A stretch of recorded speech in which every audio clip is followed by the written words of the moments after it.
Squad est le cardinal de la simulation armée ex aequo avec Arma. C'est le FPS milsim le plus développé à mes yeux.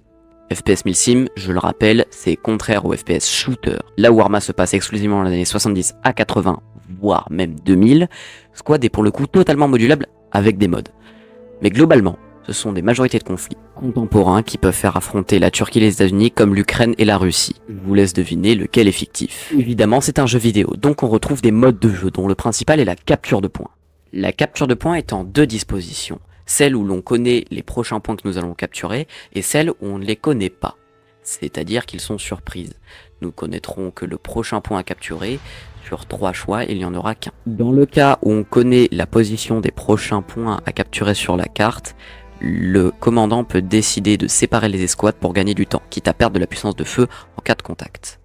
Dans le cas où on ne connaît pas les prochains points de capture, le commandant peut décider de séparer en deux les escouades et d'en laisser une à la défense, l'autre à l'attaque, et l'équipe de défense suivra l'équipe d'attaque de point en point afin d'avancer doucement et sûrement et d'empêcher l'équipe adverse de contourner le point actuel afin de les prendre en sandwich.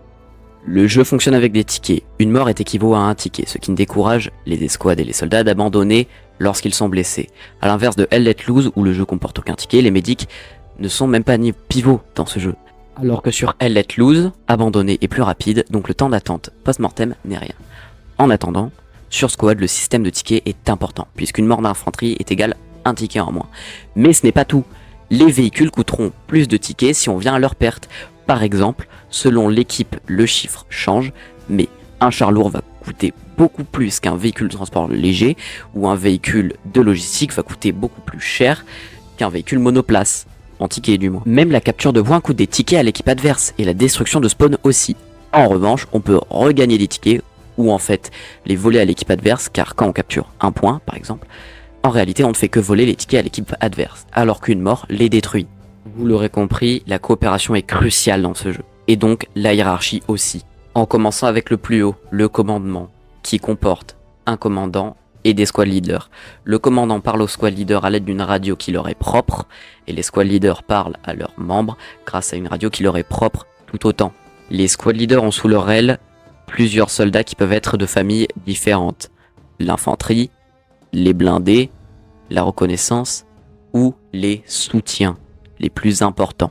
Suivi par les blindés, comportant les pilotes et les membres d'équipage, le rôle que j'ai le moins joué puisqu'il faut une grande dextérité et une organisation parfaite. Suivi par la reconnaissance qui contient les snipers et les forces spéciales. Et les forces spéciales, c'est un petit peu compliqué à les catégoriser puisque c'est spécifique. On peut les retrouver que dans certaines armées qui sont plus sophistiquées que d'autres. Et on va retrouver les plus importants qui sont les médics qui vont aller le plus souvent avec de l'infanterie, les ingénieurs qui vont aller le plus souvent avec des blindés et la logistique qui vont aller le plus souvent avec de la reconnaissance. Jusqu'ici, je ne présentais pas les rôles, mais je vais quand même devoir présenter au moins les soutiens, puisque c'est les plus spéciaux. Les médics, bon, c'est fait pour soigner les gens, on l'a compris, sauf que les ingénieurs vont servir à réparer les blindés, que ce soit des hélicoptères, des tanks ou des bateaux. Et on va avoir les pilotes et les membres d'équipage. Le pilote va piloter, les membres d'équipage vont assister le pilote, que ce soit au niveau de la vision pour donner les infos, ou même tout simplement tirer à la Gatling. Je tiens à préciser que je reste un noob sur le jeu, ne prenez pas cette vidéo ou cette partie comme un tutoriel. Prenez-le comme une mise en abîme pour le reste de la vidéo. Ça y est, on en a fini avec la partie scolaire, et donc on va attaquer la partie qui m'intéresse. Pourquoi ce jeu est bien? De par l'approche réaliste et grossièrement accessible, Squad permet, je trouve, une espèce de détoxification du shooter classique, style Call of Duty. Squad permet de lâcher toutes ces mécaniques de jeu qui sont de courir et de tirer partout quoi qu'il en coûte, dans de petites maps en match à mort, où on est un sac APV ambulant, puisque une balle est égale à un mort, ce qui veut dire que chaque erreur peut être décisive. Le genre de jeu de simulation militaire type Squad priorise le travail d'équipe sans quoi la victoire n'est même pas envisageable. Et ça, on l'a compris depuis bien des lustres, avec des jeux en 5v5 compétitifs où la communication est la clé. Counter-Strike, Valorant, League of Legends, ou même au-delà du 5 contre 5, plus récemment le Battle Royale, du 1v100, du 2v100 ou même du 4v100, bref, quand on est à plusieurs, il faut communiquer, sinon la partie est perdue. Des gens bien organisés qui décident de se split mid et tunnel pour aller au B sera toujours plus organisé que 5 Pecno qui restent en A parce que ils ont rushé long comme des abrutis pour les 4 dernières rounds. Et donc la hiérarchie mise en place du jeu permet de renforcer cette organisation et de proposer une expérience vue uniquement dans ce genre de jeu. Voici un exemple d'organisation qui a foiré. Regardez, nous sommes sur Talil, une map pleine de découverts, avec peu de couverture hormis quelques rochers et des villages. Nous venons de prendre cette piste d'atterrissage, un point stratégique. Et mon SL m'ordonne, moi et mon groupe bêta, d'aller au niveau de ces rochers avec le sniper pour prendre ce village. Probablement car l'autre groupe ou même une autre escouade allait prendre pour flanc, donc nous étions installés dans les rochers. Quand une MG ou un spotter adverse nous repère, nous sommes un marksman, sniper, un fusilier, moi, qui joue le rôle de spotter, c'est pour ça qu'on me voit me trimballer avec du jumelle tout le temps, et un médic. Notre grenadier n'était pas avec nous, je sais pas pourquoi, et ça nous jouera des tours. Puisque nous sommes tirés par des MG que notre sniper tue avec succès, mais le RPG nous a repérés, ce qui est mauvais puisqu'il nous shoot et touche le sniper qui reste blessé.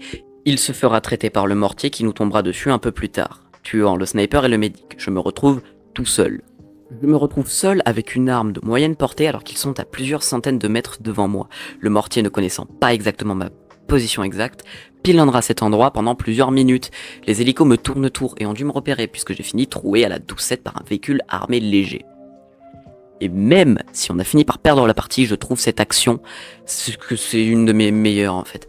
Car c'est digne d'un film d'action, c'était trop cool. Les deux seuls défauts que je peux reprocher réellement à ce jeu sont plutôt secondaires en réalité. Même si beaucoup d'anciens lui trouvent des défauts de gameplay, j'ai envie de dire c'est pas la vraie guerre. C'est pas parce qu'il n'y a pas de système qui prend en compte l'humidité, qui ralentit la percée de la balle à travers l'air que c'est un mauvais jeu. J'abuse peut-être, mais ce n'est pas parce que c'est pas le jeu le plus réaliste que ça en reste un mauvais jeu, ce que certains lui reprochent. Mais je répondrai que c'est pas le réalisme qui nous intéresse le plus. On rejoint pour le réalisme, mais on reste pour le travail d'équipe et le plaisir de gagner ensemble. Mais pour retourner aux défauts que je lui retrouve, c'est au niveau de l'accessibilité. Le jeu se veut accessible, mais dans les grandes lignes. Pour comprendre, il faut regarder des vidéos explicatives d'1 heure et faire des tutos. Certes cool, mais cette ambiance scolaire peut en repousser plus d'un. J'ai regardé cette vidéo plutôt bien explicative et développée, mais on retrouve cette ambiance scolaire qui personnellement m'a agacé. Je l'ai regardé en entier puisque j'avais pas le choix, le jeu était en installation, mais le début peut être compliqué, surtout si c'est votre premier simulateur militaire. Personnellement, j'ai commencé avec Postscriptum. À l'époque, le jeu s'appelait ainsi, et pas Squad 44. Mais je divague. De par le sujet qui est celui de la Première Guerre mondiale, les mécaniques de gameplay, bien que similaires, étaient beaucoup plus faciles à appréhender, mais le contenu moins chargé m'a permis de me familiariser avec le monde du simulateur militaire. Et le deuxième reproche que je suis apte à faire, même si cela ne me touche pas, c'est la communauté française. Bien qu'accueillante et explicative, la présence d'uniquement 4 serveurs français qui ne sont pas toujours pleins m'attriste. 4 serveurs français actifs, parce qu'il y en a beaucoup qui sont plus actifs depuis. C'est aussi pour cela que je fais cette vidéo, pour ouvrir au grand public le monde de Squad, qui malheureusement, bien qu'elle soit en train de s'agrandir, n'est pas assez présente dans le monde du jeu vidéo. Je ne cracherai pas sur des jeux vidéo bien trop connus, alors que d'autres jeux méritent de vivre tout autant.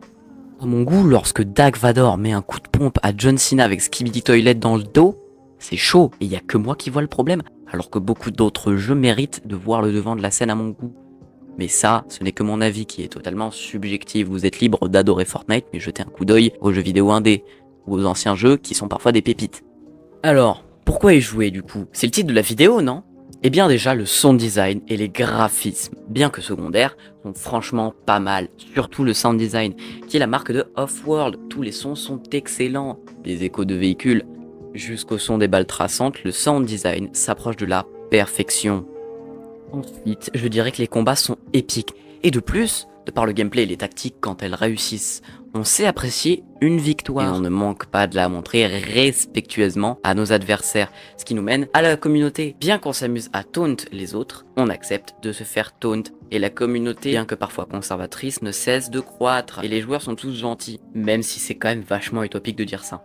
Mais à l'inverse, j'ai joué à Let Loose et je suis tombé sur des connards.